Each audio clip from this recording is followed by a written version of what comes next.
Hello students, welcome to my channel Chandra academy. I am Chandrashekhar Singh और आज मैं क्लॉज का दूसरा भाग बताने जा रहा हूं, जिसमें हम लोग पढ़ेंगे सबऑर्डिनेट क्लॉज के तीनों प्रकार। तो पहला प्रकार है नाउन क्लॉज।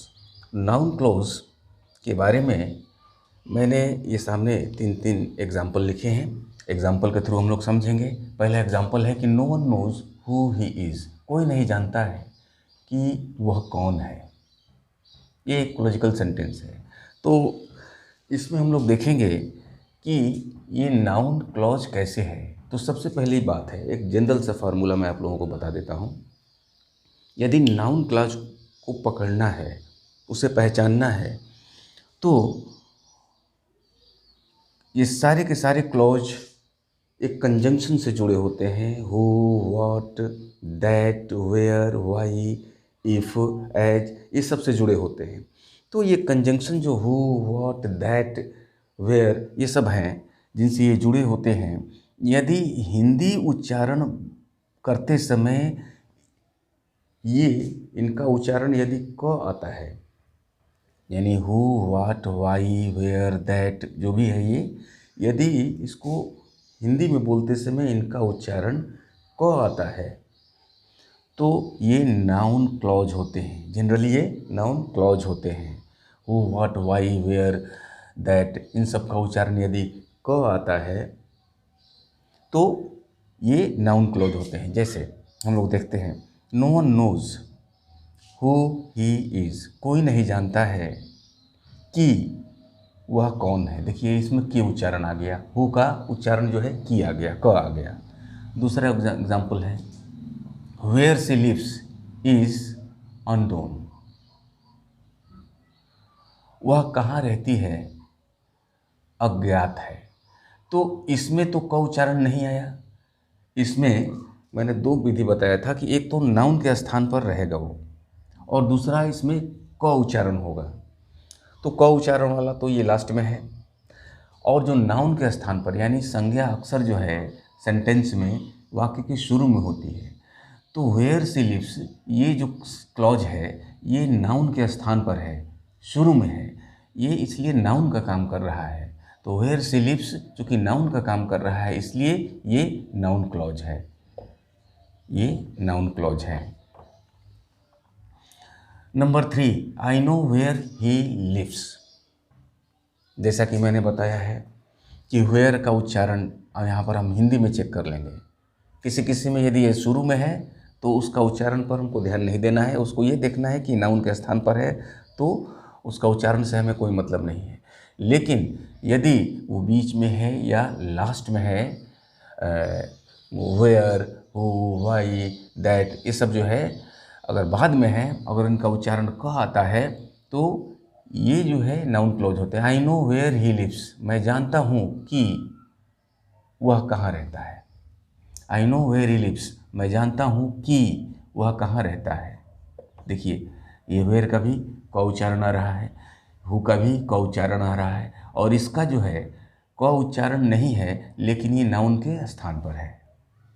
तो इन दो विधियों से हम नाउन क्लॉज को पहचानेंगे। नंबर 2 है एडजेक्टिव क्लॉज। एडजेक्टिव क्लॉज, जैसा कि एडजेक्टिव की परिभाषा होती है जो नाउन और प्रोनाउन की विशेषता बतलाता है, नाउन प्रोनाउन को क्वालिफाइज करता है, तो उसको एडजेक्टिव कहा जाता है। तो इसमें भी हम ये देखेंगे कि ये I know the place where she lives, तो इसका एक फार्मूला मैं बताना चाहता हूँ आप लोगों को कि इसमें तो हु, व्हाट का जो है ये कंजंक्शन जिससे जुड़े हैं, इसका क हिंदी में उच्चारण है, और इसमें जो है हु, व्हाट, वाई, दैट, ये सब का उच्चारण जब ज हो जाएगा हिंदी में, तो ज से उच्चारण हो जाएगा, तो ये जनरली एडजेक्टिव क्लॉज होते हैं।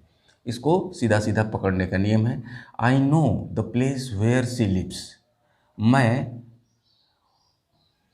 उस स्थान को जानता हूँ जहाँ वह रहती है। देखिए, ये हो गया ज, adjective clause, AC। I know the place where she lives, मैं उस स्थान को, उस जगह को जानता हूँ जहाँ वह रहती है। तो इसका उच्चारण ज हो गया। तो ज से उच्चारण आता है अक्सर एडजेक्टिव क्लॉज का। नंबर 2 है this is the house that my father built, यह वही मकान है जिसे मेरे पिताजी ने बनाया। तो देखिए दैट का उच्चारण क्या आ रहा है, ये कंजंक्शन जो होता है यहाँ दैट का ये ज आ रहा है, इसलिए ये हो गया एडजेक्टिव क्लॉज, ये एडजेक्टिव क्लॉज है। तो इन सब का उच्चारण ज हो रहा है, ये एडजेक्टिव क्लॉज है। नंबर 3 है the boy who is playing is my brother, वह लड़का, यहाँ पर दैट्स हाइड है, वह लड़का जो खेल रहा है मेरा भाई है।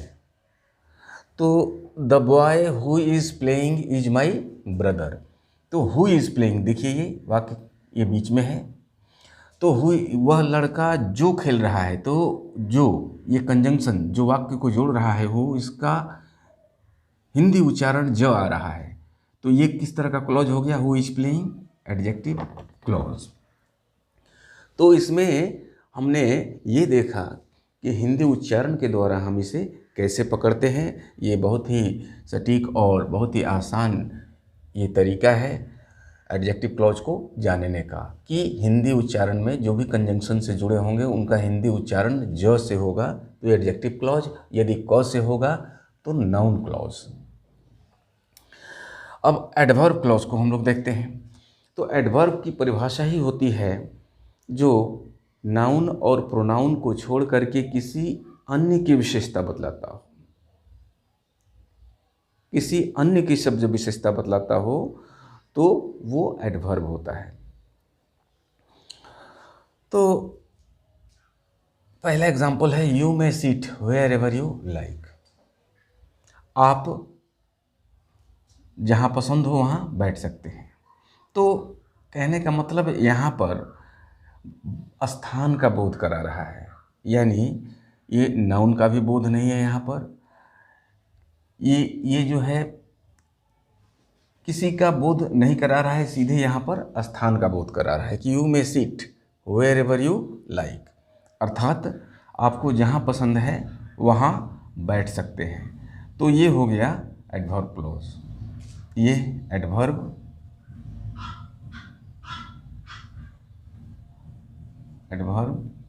क्लॉज।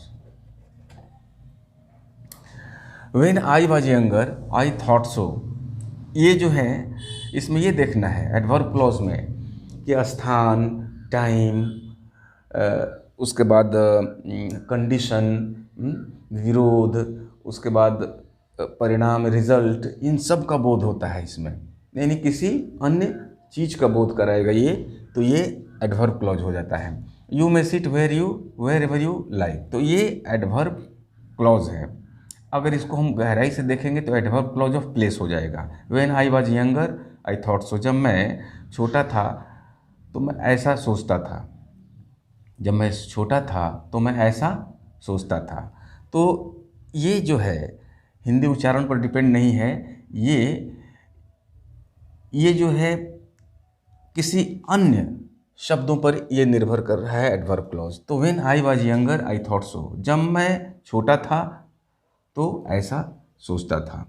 तो जब मैं छोटा था, इससे ये बात हमें मालूम पड़ रहा है कि वो एक समय की बात कर रहा है, एक समय था जब वो छोटा था, यहाँ पर टाइम को शो कर रहा है। तो ये भी जिसमें समय की भी बात की गई हो वो भी एडवर्ब क्लॉज होता है, एडवर्ब क्लॉज। तो ये एडवर्ब क्लॉज ऑफ टाइम हो जाएगा, इसमें टाइम छिपा है, एडवर्ब क्लॉज ऑफ टाइम, यानी इसको टाइम क्लॉज भी बोलते हैं। You should wait till he returns, जब तक you should wait till he returns, उसके आने तक आपको इंतज़ार करना चाहिए। You should wait till he returns, उसके आने तक आपको इंतज़ार करना चाहिए। तो यहाँ भी ये टाइम को शो कर रहा है, ये भी टाइम क्लॉज है, यानी एडवर्ब क्लॉज हो गया, एडवर्ब क्लॉज। तो कहने का अर्थ ये है कि इनमें तो दो मैंने एक ट्रिक बता दिया क और ज वाला, लेकिन इसमें जो है हम लोगों को ये ध्यान रखना है कि चूँकि एडवर्ब है, इसमें अन्य पद यानी अन्य शब्द जो है इसमें प्रधान होते हैं, उनकी विशेषता ये बताता है। अब इसमें जो है जगह का बोध करा रहा है, इसमें जो है टाइम का शो कर रहा है। तो किसी किसी चीज़ में रिजल्ट को शो करेगा, किसी किसी में विरोध का, किसी किसी adverb clause of contrast, adverb clause of proportion, adverb clause of condition. तो बहुत सारी चीज़ें इसमें आ जाती हैं और उन्हीं के माध्यम से हम एडवर्ब क्लॉज को पकड़ते हैं। तो ये मैंने सबऑर्डिनेट क्लॉज के जो तीनों पार्ट्स हैं इसको मैंने संक्षेप में आप लोगों को बता दिया है।